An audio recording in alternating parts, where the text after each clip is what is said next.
Hello everyone, Wandering down here.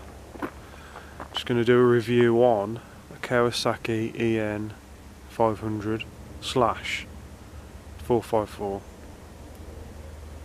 First thing is first. I'll explain why there's the /454 bit.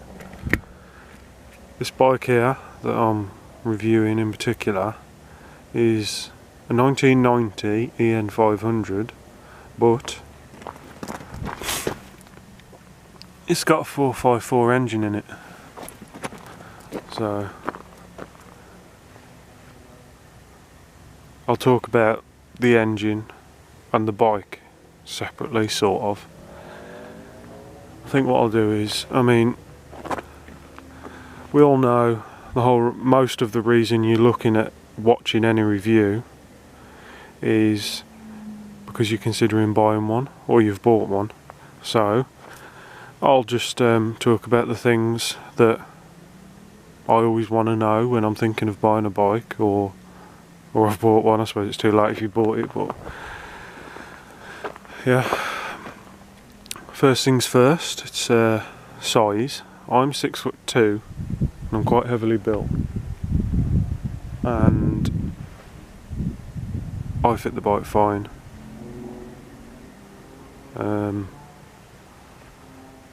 Before this bike I had a Honda Shadow 1100, and this bike's only a little bit smaller than that. So it's a little bit shorter if you were to measure from there to there, but I would actually say this bike's maybe taller. The distance of the seat off the ground is more.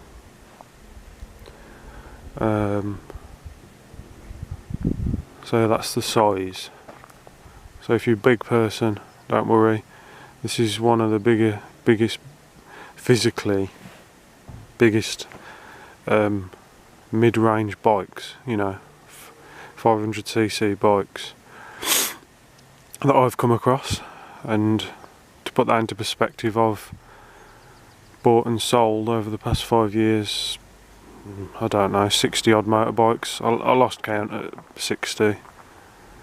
So for a mid, and I'm talking mid-range up to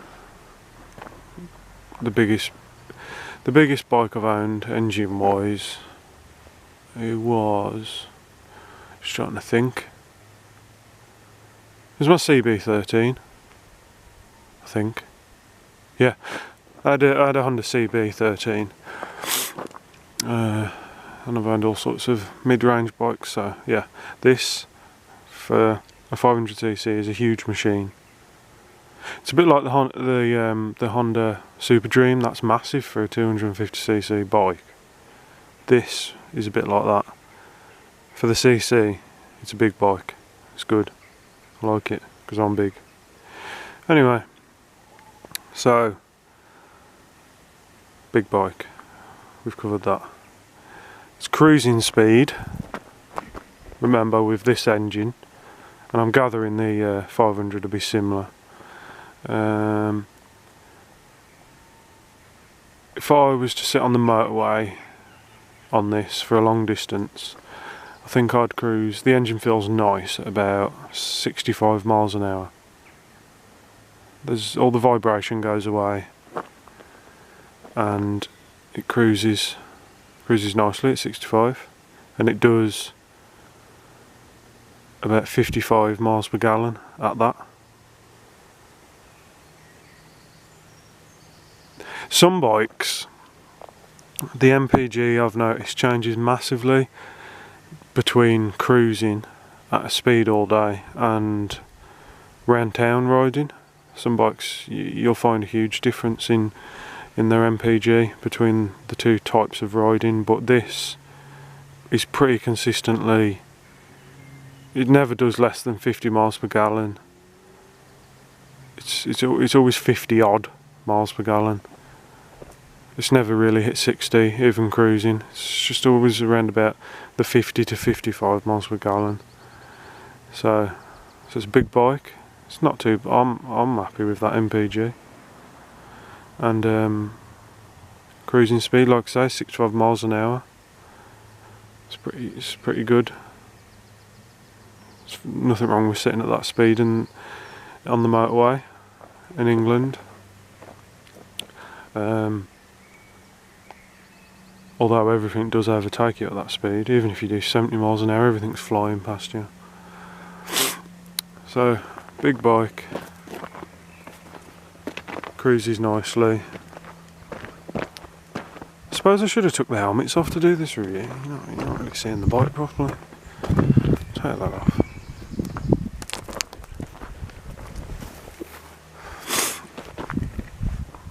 Little walk round.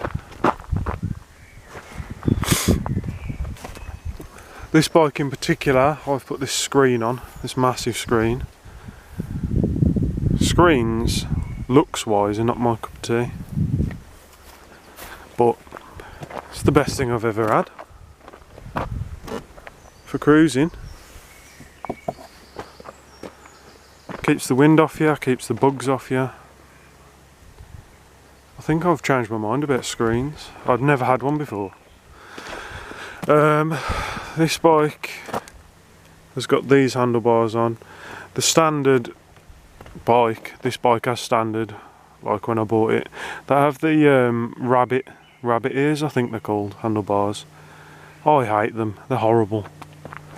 So I put these on. Way more comfortable. I just can't stand rabbit ears, but anyway, I've got those handlebars on.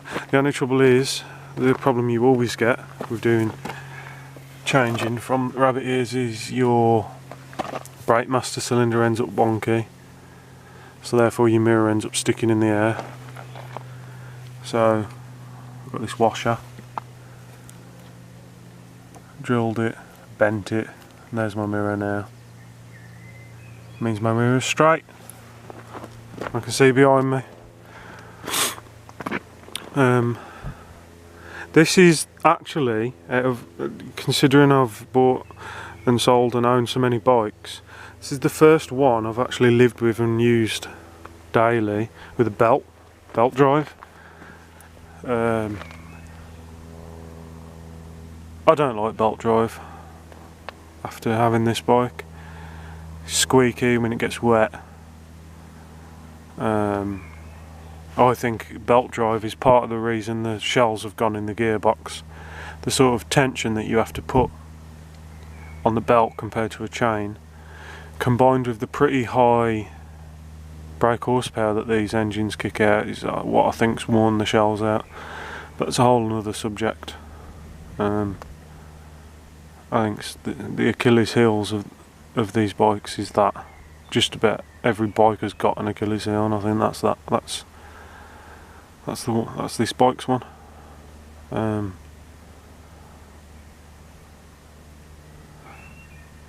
This bike in particular has got Harley-Davidson Silencers on it. I didn't put them on, previous owner did. They sound okay. Blowing a bit, and they've got this bodge job of a connection, but it's fine by me. I'll start it up in a minute and you can hear it. Because that's the other thing I always want to know when I'm buying a bike. What does it sound like? Well, it's never really bothered me exactly what they sound like, but it's always nice to know. Cone style wheels, cast, no spokes, so you haven't got that problem.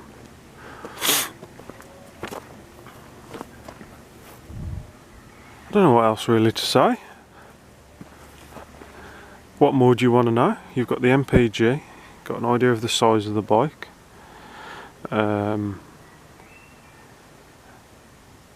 Cruises about 6 to 12 miles an hour.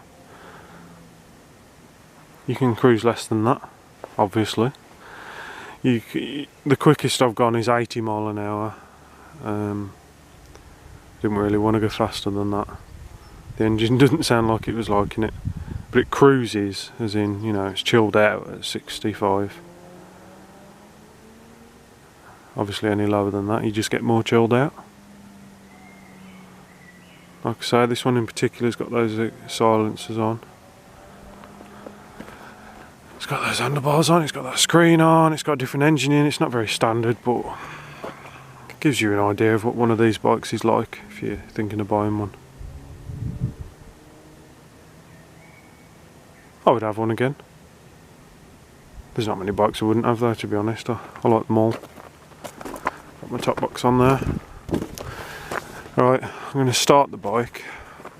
It's not starting from cold. I don't know where the keys are gone. Dropping them. Well, it is. The bike's been off for about half an hour, something. But it's a really hot day. I bet the engine's still got some warmth in it. Yeah, loads. So it's not actually from cold. Not properly anyway.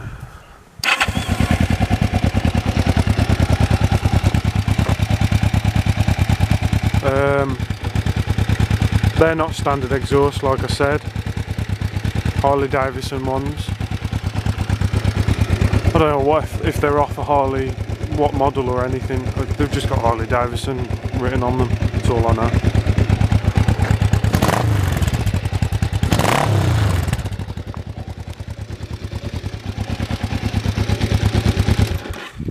A little rev for you there, just in case you're thinking of putting an aftermarket exhaust on your 454 or EN 500.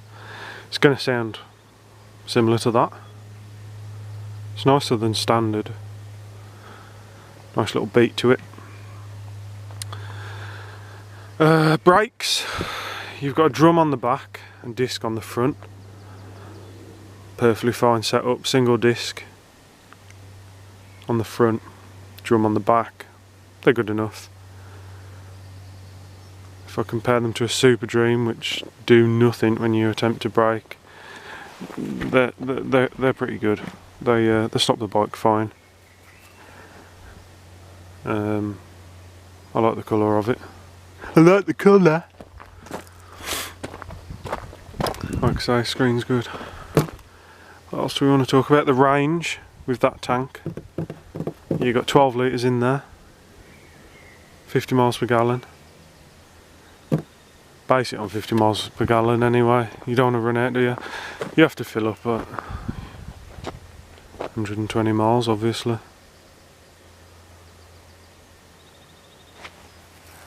Yeah, not much more to say, really. There's a little walk round. And there you go. That's the Kawasaki EN 500 review. Any questions? Happy to answer them. Just message me. Anything you want to know about the bike if you're thinking about buying one. I'll answer you best I can. Bye.